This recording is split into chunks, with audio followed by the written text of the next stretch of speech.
नमस्कार, सनातन विचार में आपका स्वागत है। अगर आपने चैनल सब्सक्राइब नहीं किया तो प्लीज़ सब्सक्राइब करें, वीडियो को लाइक करें, शेयर करें, कमेंट करें। आज जिस पुस्तक पर हम चर्चा कर रहे हैं वह चौखंबा सुर भारती प्रकाशन वाराणसी द्वारा प्रकाशित महाकवि राजशेखर विरचित बाल रामायण है। पुस्तक के अनुवादक और संपादक डॉक्टर गंगा सागर राय जी हैं। ये थोड़ी पुरानी है प्रति जो है। पीछे श्री पट्टाभिराम शास्त्री जी द्वारा संस्कृत में एक शुभकामनाएं दी गई हैं। सम्मति यहाँ दी गई है।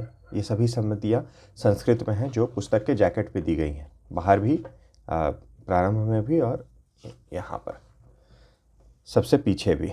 श्री रेवा प्रसादस्य द्विवेदिना, श्री रेवा प्रसाद द्विवेदी जी द्वारा राजशेखर विरचित बाल रामायण हिंदी अनुवाद सहित संपादक एवं व्याख्याकार doctor Ganga Sagar Rai, MA PhD, सर्वभारतीय काशीराज न्यास, ऑल इंडिया काशीराज ट्रस्ट, दुर्ग Ramnagar Varanasi. All India Kashiraj trust के कई सारे पुराण भी आते थे और पुराण नाम की एक पत्रिका भी आती थी पहले। अगर आप गूगल सर्च करेंगे तो इसके बहुत सारे स्कैंड पुराने संस्करण जो हैं गूगल पे मिल जाएंगे। अब शायद नहीं आती है, और अब शायद सर्वभारतीय काशीराज न्यास की पुराण वगैरह कुछ एग्जॉटिक इंडिया पर तो उपलब्ध है। मूल्य काफ़ी अधिक है, पता नहीं अब प्रिंट होते हैं कि नहीं है, वही कुछ पुराने प्रिंट के बचे हुए हैं, वही दाम बढ़ा के काफ़ी अब बिकते हैं। पुरवाक आचार्य बलदेव उपाध्याय जी द्वारा है। इनकी कुछ पुस्तकें हमने पहले पुराणों के संदर्भ में देखी है। मूल्य इसका 300 रुपये है। ऑनलाइन मैंने मंगवाई थी चौखंबा की वेबसाइट से, 20% का डिस्काउंट मिला था। कुल पृष्ठ की बात करें तो ये कवर पेज इत्यादि प्राकथन वगैरह 16 पृष्ठों में है। 32 पृष्ठों में भूमिका है विस्तृत इस ग्रंथ के बारे में, और 372 पृष्ठ में मूल ग्रंथ और उसका हिंदी अनुवाद दिया गया है।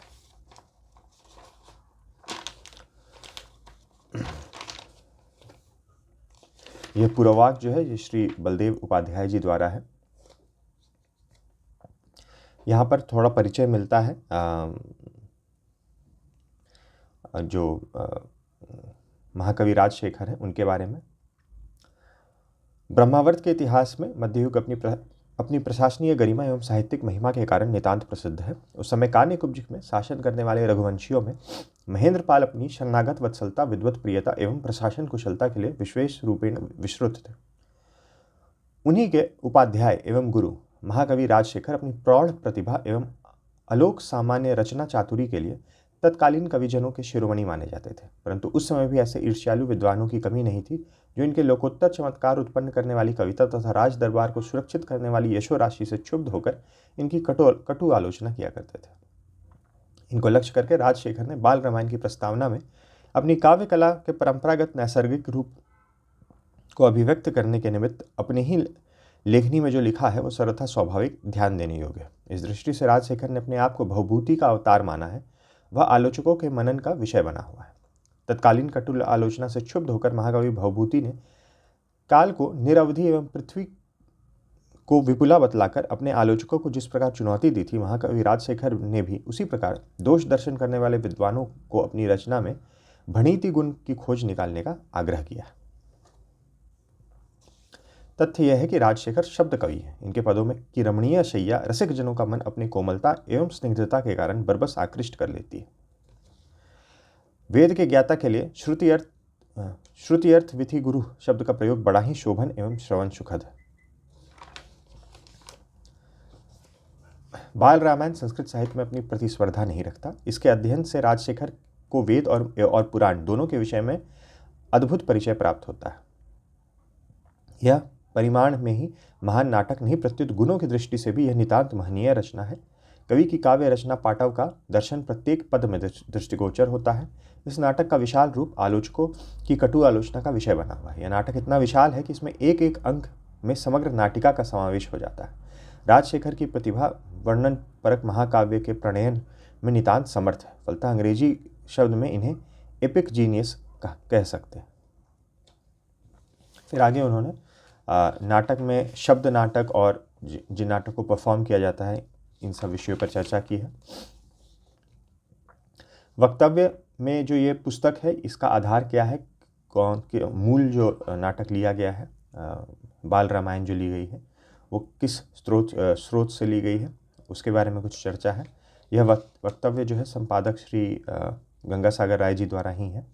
अभी मैं देख रहा था ऑनलाइन, इसके अलावा मुझे कोई और संस्करण मिली नहीं जो अब प्रिंट में हो या उपलब्ध हो। अगर आपको जानकारी हो तो कृपया कमेंट में बताएं। यह अत्यंत खेदजनक बात थी कि विगत एक शताब्दी से बाल रामायण का कोई संस्करण नहीं निकला। बाल रामायण के 3 संस्करण इस शताब्दी से पूर्व प्रकाशित हुए। पंडित गोविंद देव शास्त्री का संस्करण जो 1869 ईस्वी में पंडित ओल्ड सीरीज 3 में प्रकाशित हुआ। श्री जीवानंद का संस्करण जो कलकत्ता से 1884 में संस्कृत टीका के साथ प्रकाशित हुआ था। श्री लक्ष्मण सूरी का संस्करण जो कलकत्ता से ही प्रकाशित हुआ, इसका इन्होंने समय नहीं लिखा। यह तीनों संस्करण अब अप्राप्य हैं और कहीं यदि पुस्तकालय में उपलब्ध भी होंगे तो नितराम जीर्णावस्था में, जो हाथ लगते ही टूट जाए। इस वर्तमान संस्करण का आधार पंडित गोविंद देव शास्त्री का 1869 ईस्वी का संस्करण है। इस प्रति को श्रद्धेय आचार्य पंडित बलदेव उपाध्याय ने सन 1962 ईस्वी में मुझे दी थी और तभी मैंने इसे रुचिकर पाकर इसका हिंदी भाषा में यथामति अनुवाद कर दिया था। राजशेखर सर्वशास्त्र और सर्वभाषा निष्णात कविराज हैं। उन्होंने स्वयं बाल रामायण में भणिति गुण का उल्लेख किया है। अतएव ऐसे आचार्य के पांडित्यपूर्ण ग्रंथ का अनुवाद मेरे लिए सरल नहीं था और विशेषतः इस अवस्था में जब कोई आधार उपलब्ध नहीं था। अतः अनुवाद में स्खलन स्वाभाविक है। आगे यहाँ लिख रहे हैं कि इनके पास केवल एक संस्करण था जिसके आधार पर यह पुस्तक जो है इसका संपादन और प्रकाशन किया गया है। मेरे सामने केवल एक ही संस्करण था पंडित गोविंद देव शास्त्री जी का, वह भी अत्यंत जीर्ण और कहीं कहीं अपाठ्य स्थिति में। ऐसी स्थिति में उसके बारे में असहाय था। यदि तीनों प्राचीन मुद्रित संस्करण ही एकत्र उपलब्ध हो तो उनके आधार पर एक प्रामाणिक संस्करण बन सकता है। आधार पुस्तक की जीर्णता और मुद्रणजन्य त्रुटियों के कारण इसमें भी पर्याप्त अशुद्धियां रह गई हैं। ये खुद संपादक महोदय कह रहे हैं कि उनके पास एक ही सोर्स था और वो सोर्स भी काफ़ी जीर्ण अवस्था में था और उसमें भी मुद्रण यानी कि जो छपाई वगैरह संबंधी जो त्रुटियां थी वो थी, उस कारण इसमें भी कुछ अशुद्धियां जो हैं वो रह गई। यदि दूसरे संस्करण का अवसर आया और परिस्थितियां अनुकूल रहीं तो कुछ अधिक परिष्कार की आशा से इसे छोड़ रहा हूँ। पंडित गोविंद देव शास्त्री, जिनके संस्करण पर यह संस्करण आधारित है, अपने समय के मूर्धन्य विद्वान तथा काशी के साहित्यिक जीवन के गौरवमय रत्न रहे हैं। सन 1884 ईस्वी में उन्होंने गवर्नमेंट संस्कृत कॉलेज के तत्कालीन प्रिंसिपल के साथ वेदांत सार का अंग्रेजी में अनुवाद किया था। फिर आगे लिख रहे हैं, ग्रंथ के प्रकाशन में श्रद्धेय आचार्य पंडित बलदेव उपाध्याय का आशीर्वाद मूल कारण रहा और अन्य लोगों को भी धन्यवाद कर रहे हैं। राजशेखर की प्रशस्तियाँ अन्य ग्रंथों में, रचनाओं में जहाँ महाकवि राजशेखर का उल्लेख आया है वहाँ उनको उद्धृत किया गया है और यहाँ पर उनका ग्रंथ का नाम भी दिया गया है। धनपाल, क्षेमेंद्र, अभिनंद, सुभाषितावली में अपराजित, कर्पूर मंजरी, राजशेखर बाल रामायण का ये कहीं लेकर दिया गया है। पात्र सूची, कई सारे पात्र हैं। आगे अभी भूमिका में पढ़ेंगे कि इस नाटक में कि एक जो विशेषता जो झलकती है कि इसमें पात्र बहुत अधिक है। तो कुल 67 पात्र हैं। यहाँ पात्रों की सूची दी गई है, नाम दिए गए हैं और थोड़ा सा उनका 1-2 शब्दों में परिचय या दे दिया गया है। भूमिका में कवि का विस्तार से परिचय दिया गया है और बाल रामायण का भी जो विशेषताएं हैं, एक तरह से कथासार भी ग्रंथ का प्रस्तुत कर दिया गया है। क्या कथा है बाल रामायण की, उसका एक सार प्रस्तुत कर दिया गया है। और महाकवि राजशेखर, जैसे यहाँ से शुरू हो रहा है, महाकवि राजशेखर की वंश परंपरा जो उन्हीं के ग्रंथों से के आधार पे और अन्य ग्रंथों में जो उनके बारे में लिखा गया उसके आधार पर ये बताया गया है। राजशेखर यायावर वंशीय ब्राह्मण, राजशेखर की पत्नी अवंती सुंदरी, राजशेखर महाराष्ट्र ब्राह्मण इत्यादि, जो भी राजशेखर का वैदुष्य, राजशेखर का देश ज्ञान, राजशेखर के उपास्य देव। ग्रंथों के मंगलाचरण में उन्होंने शिव के प्रति विशेष आस्था प्रकट की है। बाल भारत के 2 पद्यों में उन्होंने शिव की स्तुति की है और उनके अन्य ग्रंथों में विद्धशाल भंजिका, कर्पूर मंजरी में भी भगवान शिव की स्तुति की है। राजशेखर के ग्रंथों की अगर बात करें, महाकवि राजशेखर के ग्रंथ, तो जो उपलब्ध ग्रंथ हैं वो है राजशेखर द्वारा रचित ग्रंथों की संख्या इस समय 5 है। कर्पूर मंजरी, विद्धशाल भंजिका, बाल रामायण, बाल भारत तथा काव्य मीमांसा। और फिर उन ग्रंथों का कुछ परिचय दिया गया है। कुछ ग्रंथ हैं जिनका नाम आता है लेकिन वह ग्रंथ अब उपलब्ध नहीं है। जैसे एक छठ प्रबंधान है, हरिविलास में कोई किसी अन्य कवि ने अपने ग्रंथ में महाकवि राजशेखर का नाम लेके किसी दूसरे ग्रंथ का भी रेफरेंस दिया हुआ है, भुवन कोश इत्यादि। फिर इन ग्रंथों के रचना क्रम की बात हो रही है। इन ग्रंथों का संक्षिप्त परिचय भी दिया गया है। कर्पूर मंजरी, विद्याशाल भंजिका, बाल भारत। बाल भारत जिस प्रकार बाल रामायण है लेकिन यह पूर्ण नहीं है। संप्रति इस नाटक में 2 ही अंक उपलब्ध हैं। ये बाल भारत की बात कर रहा हूँ। यह नाटक महाभारतीय कथा पर आश्रित है। प्रथम अंक में द्रौपदी का स्वयंवर वर्णित है, जहाँ देश देश के राजाओं के बीच अर्जुन लक्ष्य वेध कर द्रौपदी का वर्ण कर उसे ले जाते हैं। अंक का नाम राधावेद है। द्वितीय अंक में धृतराष्ट्र की द्युत सभा का वर्णन है, जहाँ युधिष्ठिर ने राजसूय में उपहास को प्राप्त तथा युधिष्ठिर की समृद्धि से ईर्ष्यालु दुर्योधन द्युत खेलने के लिए युधिष्ठिर को आहूत करता है और ना चाहते हुए भी युधिष्ठिर आ जाते हैं। राजशेखर का काल निर्णय यहाँ किया गया है विभिन्न प्रमाणों के आधार में। अब बाल रामायण का कथानक, इसमें कुल 10 अंक हैं, 10 चैप्टर आप कह सकते हैं, 10 अंक हैं बाल रामायण में। तो यहाँ उनका एक कथासार प्रस्तुत कर दिया गया है हिंदी में। प्रथम अंक में शनु स्नेप के द्वारा यह ज्ञात होता है कि विश्वामित्र राक्षसों से रक्षा के निमित्त रामचंद्र को लाने के लिए अयोध्या गए और शनु स्नेप को अपना प्रतिनिधि बनाकर जनक के यज्ञ में भेजा। आगे और विस्तार से कथासार दिया गया है। द्वितीय अंक में परशुराम और रावण के वाद विवाद का वर्णन है। यहाँ भगवान परशुराम और रावण का भी बहुत विस्तार से द्वितीय अंक में उनके बीच में वाद विवाद होता है, और 2 स्थानों पर, और फिर एक जगह स्वयंवर के बाद तो होता ही है। तृतीय अंक में गृध्र मिथुन के कथन उपकथन द्वारा सूचना मिलती है कि यज्ञ रक्षार्थ राम ने ताटका आदि का वध कर दिया तथा रावण के विनोदार्थ सीता स्वयंवर नामक नाटक का अभिनय होने जा रहा है। तो यहाँ पर जैसे थर्ड पर्सन कोई अन्य पात्र आके वो फ्लैशबैक के रूप में कथा सुना रहा है, किसी दूसरे पात्र को बता रहा है कि ऐसा ऐसा ऐसा हुआ, और वो पास्ट टेंस में एक तरह से फ्लैशबैक चल रहा है, वो कथा सुना रहा है। और उसके बाद फिर वो जब वार्तालाप हो रही है वहाँ प्रेजेंट टेंस में फिर जो कथा है वो आती है और फिर आगे कथा बढ़ती है। और ये भी बहुत अलग तरह से प्रस्तुत किया गया है जो स्वयंवर है। तो रावण भी बैठ के और एक नाटक देख रहा है, और उस नाटक में सीता स्वयंवर का नाटक चल रहा है, और वो बैकग्राउंड में जो एक्चुअल घटना घट रही है उसी को रेप्लिकेट कर रहा है, बट रावण उसको नाटक के रूप में देख रहा है और उस तरह से वहाँ रिएक्ट कर रहा है। तो बहुत ही अलग तरह से प्रस्तुत किया गया है। 1-2 जगह पढ़ने में, थोड़ा समझने में, पकड़ने में समय लगता है कि यहाँ पे फ्लैशबैक चल रहा है, यहाँ पे कोई दूसरा पात्र कथा सुना रहा है, ये प्रेजेंट टेंस में हो रहा है, ये कहीं और हो रहा है।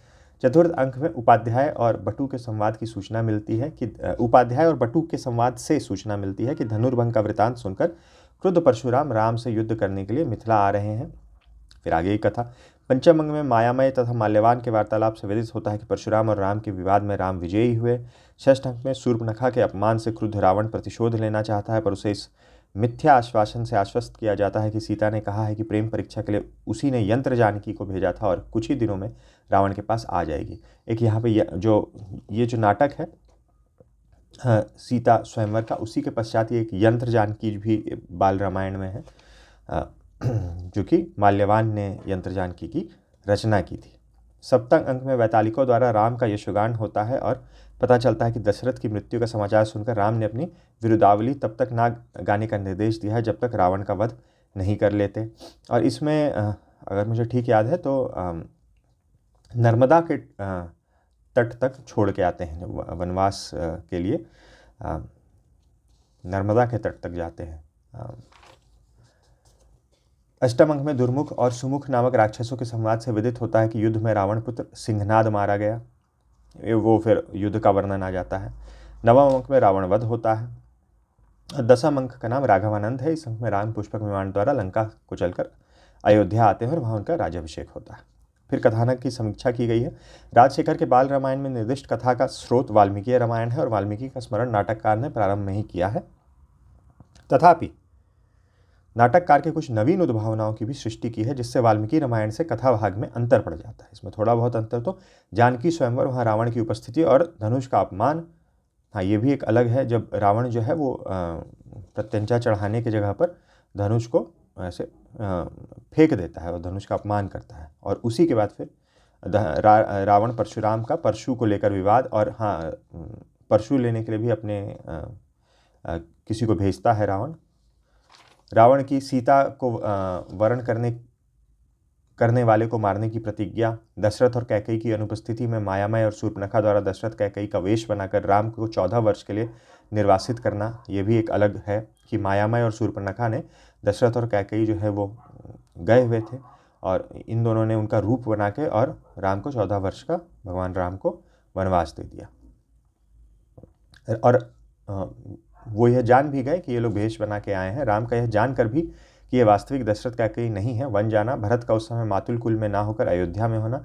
राम ने वन जाने के बाद दशरथ कैकेयी का आगमन, सुमंत्र का राम को नर्मदा तक पहुंचाना, जटायु के दूत चित्रशिखंड द्वारा सीताहरण का जटायु युद्ध की सूचना देना, शूर्पणखा का अयोध्या में नासाछेदन, सेतुबंध में रावण की बाधा, यंत्र जानकी की उद्भावना, रावण की सीता के प्रति वियोग व्यथा, यम पुरुष द्वारा 5 दिन में युद्ध को पूर्ण बताना।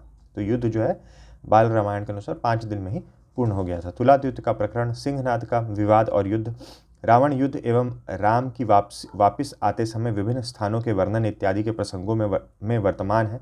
पर कवि की मुख्य उद्भावना रावण की स्वयंवर में उपस्थिति तथा तभी से सीता के प्रति अनुराग और हरण की योजना तथा दशरथ कैकेयी को दोष से मुक्त करना प्रतीत होता है। कवि का इन दोनों घटनाओं को रखने का उद्देश्य कथा को अधिक मानवीय और तर्कसंगत धरातल पर रखना प्रतीत होता है। सीताहरण को कवि केवल शूर्पणखा के नासाछेदन से संबंध नहीं करता, अपितु रावण ही यह स्वयंवर के समय से ही अभिलाषा बताता है।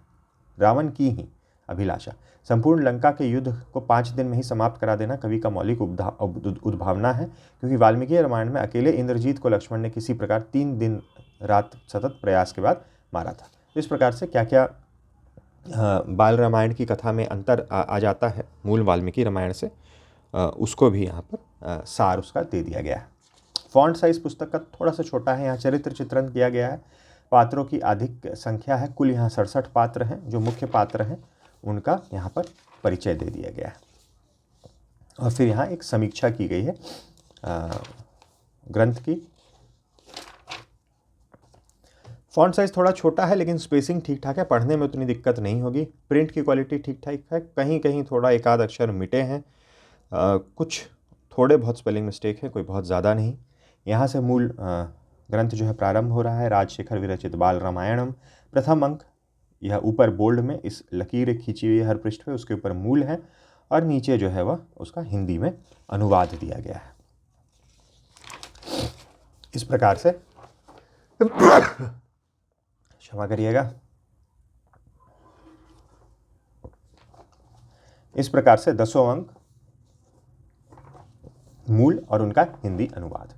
जैसा कि पहले ही भूमिका में बता दिया गया है कि केवल एक संस्करण पर आधारित यह संस्करण है, तो उस संस्करण में जो त्रुटियां थीं या उस संस्करण के जीर्णावस्था में होने के कारण यह जो है बिल्कुल इसको समीक्षात्मक संस्करण या बिल्कुल एक्यूरेट संस्करण नहीं कहा जा सकता है। कहीं कहीं हो सकता है मूल में त्रुटियां रह गई हों।